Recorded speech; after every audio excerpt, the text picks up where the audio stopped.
नमस्कार, मैं नीतू स्वागत करती हूँ आपका हमारे शो आपके शहर में। कोरोना की दूसरी लहर देश भर में कहर बरपा रही है, जिसकी वजह से कई राज्यों ने सख्ती से लॉकडाउन लगाए हुए हैं, जिसका बुरा असर सभी कारोबार पर भी पड़ रहा है। इस संबंध में कोर्ट के राष्ट्रीय उपाध्यक्ष सुरेश संथोलिया ने कहा कि जो स्थिति है उसमें कोरोना के चेन को तोड़ने के लिए संपूर्ण लॉकडाउन पूरे देश भर में लागू करना जरूरी हो गया है। भारत में पिछले 24 घंटों में कोविड के 3,82,315 नए मामले सामने आए हैं। नए मामले सामने आने के बाद कुल पॉजिटिविटी मामलों की संख्या 2,06,65,148 हुई। 3,780 नई मौतों के बाद कुल मौतों की संख्या 2,26,148 हो गई है। देश में सक्रिय मामलों की कुल संख्या 34,87,229 है। लोगों की मृत्यु हो रही है, जो कि काफ़ी दुखदायी है।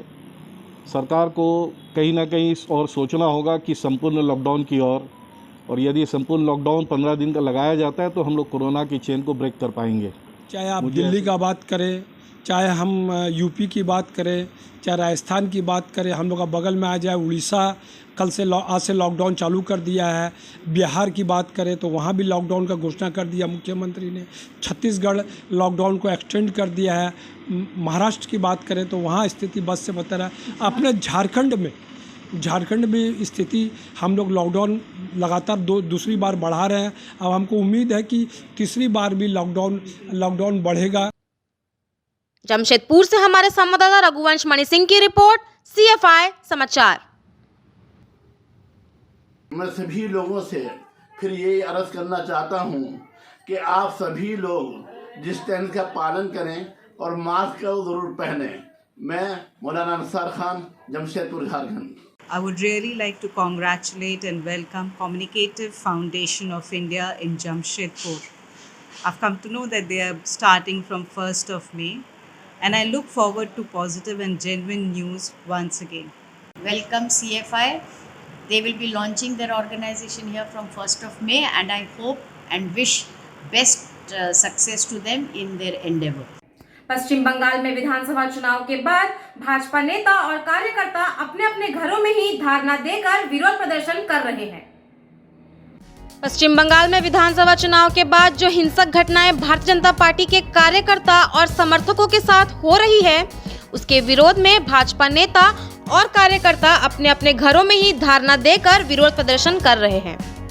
जमशेदपुर में झारखंड सरकार के पूर्व मुख्यमंत्री रघुवर दास, भाजपा के प्रदेश प्रवक्ता कुणाल सरंगी, भाजपा नेता अभय सिंह, सुबोध झा, DD त्रिपाठी, अनिल मोदी और अन्य नेताओं ने इस हिंसक घटना के विरोध में देश के प्रधानमंत्री और राष्ट्रपति से राष्ट्रपति शासन बंगाल में लगाने तक की मांग कर दी है।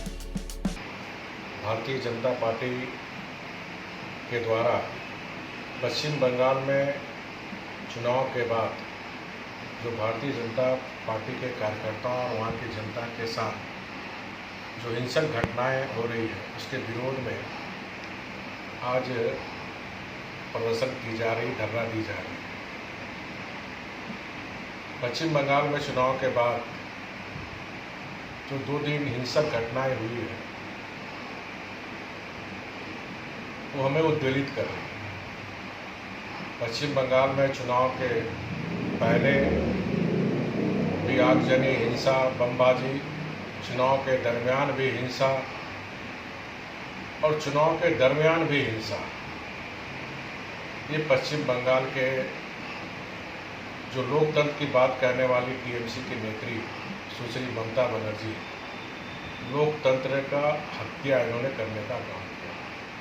जिस तरह भारतीय जनता पार्टी के कार्यकर्ताओं का घर जला दिया जा रहा, हत्या की जा रही है, और महिला मोर्चा की हमारी बहनों के साथ किस तरह बलात्कार करके हत्या की जा रही है, तो शर्मसार, पूरी देश को शर्मसार करने का काम करेगी। मैं TMC और ममता बनर्जी जी को कहना चाहता हूँ, भारतीय जनता पार्टी संघर्ष और हमले को झेलते हुए आज भारतीय जनता पार्टी यहाँ तक पहुँची। पश्चिम बंगाल की जनता भारतीय जनता पार्टी के कार्यकर्ता के साथ सारे देश के भारतीय जनता पार्टी के कार्यकर्ता खड़े हैं और ममता जी को आज जो उन्होंने शपथ ली, मैं उन्हें बधाई भी देता हूँ और उनसे अनुरोध करता हूँ कि जो संविधान की शपथ आपने ली है वो संविधान का आप पालन करें।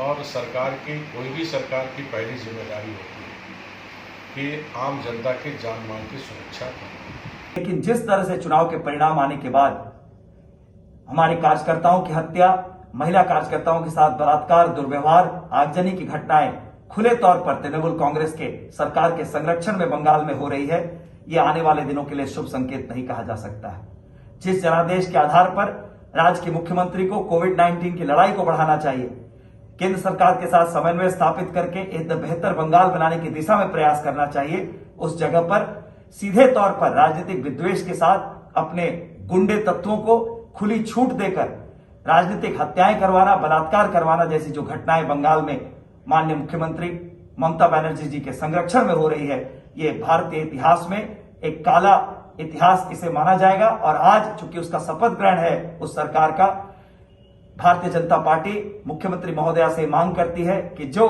संविधान की शपथ आज कलकत्ता में आप ले रही हैं, उस संविधान के हिसाब से ही अपने राज्य को चलाएं, ना कि गुंडे तत्वों के हाथ में पूरी तरह से राज्य की बागडोर सौंप दें।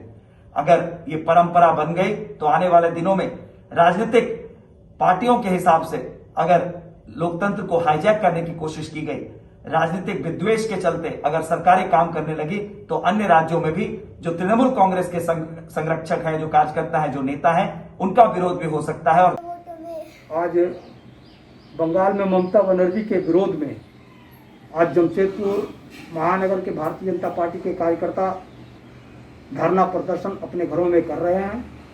और अगर बंगाल में माननीय प्रधानमंत्री जी से, महामहिम राष्ट्रपति जी से विनम्र आग्रह है, अविलंब वहाँ पर राष्ट्रपति शासन लगाई जाए, जिससे भारतीय जनता पार्टी की जो निर्मल हत्या कार्यकर्ताओं की हो रही है, आम जनता की जो हत्या हो रही है, इस पर अविलंब रोक लगाई जाए और ममता बनर्जी के ऊपर कानूनी कार्रवाई कर उसको जेल में बंद किया जाए। इसी के लेकर के आज जमशेदपुर महानगर के तमाम कार्यकर्ता अपने घरों में धरना प्रदर्शन पर बैठे हुए हैं। सुबोध झा, जिला कार्य समिति सदस्य, जमशेदपुर, भाजपा। जमशेदपुर से हमारे संवाददाता रघुवंश मणि सिंह की रिपोर्ट, CFI समाचार। मैं सभी लोगों से फिर यही अर्ज करना चाहता हूं कि आप सभी लोग डिस्टेंस का पालन करें और मास्क को जरूर पहने। मैं मौलाना Ansar Khan, Jamshedpur, Jharkhand. I would really like to congratulate and welcome Communicative Foundation of India in Jamshedpur. I've come to know that they are starting from 1st of May, and I look forward to positive and genuine news once again. Welcome CFI. They will be launching their organization here from 1st of May, and I hope and wish best success to them in their endeavor. पश्चिम बंगाल विधानसभा चुनाव में bumper जीत के बाद आज ममता बनर्जी ने राजभवन में मुख्यमंत्री पद की शपथ ली है।